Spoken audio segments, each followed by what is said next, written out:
میرا عمر 3 سال ہے، میرے بدن میں خون کی شدید کمی ہے، سورۃ فاتحہ 7 دفعہ پڑھ کے ہر نماز کے بعد پیا کریں، یہ ہر بیماری کے لیے شفا ہے۔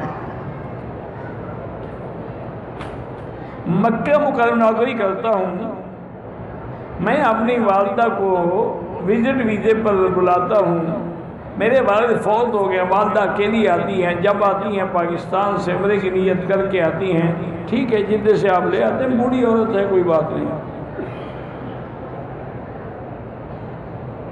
پاکستان کہتا ہے جی کہ ملک کی حالت بڑی خراب ہے، اللہ پاک حفاظت فرمائے، اللہ تبارک و تعالی تمام اسلامی ملکوں کی حفاظت کرے اور اللہ پاکستان کی بھی حفاظت کرے۔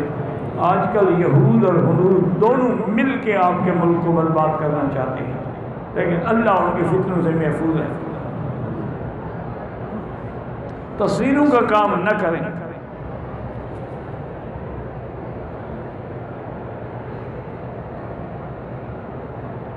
اگر احتلام نہ ہو لیکن ایسے لگے کہ قطرہ جس میں یقین کرو لگے کہ نہیں لگا تو کوئی ضروری نہیں، غسل ضروری نہیں ہے۔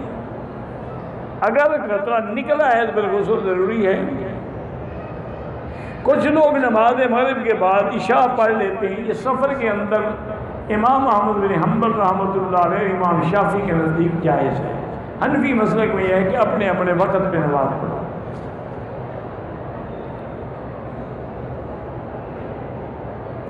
میرے والد جو ہیں وہ فالج میں ہیں، فالج ہیں، ان کو ہم نے طائف سے احرام نے اچھا کیا، باقی نے عمرہ کیا، اچھا ہو گیا۔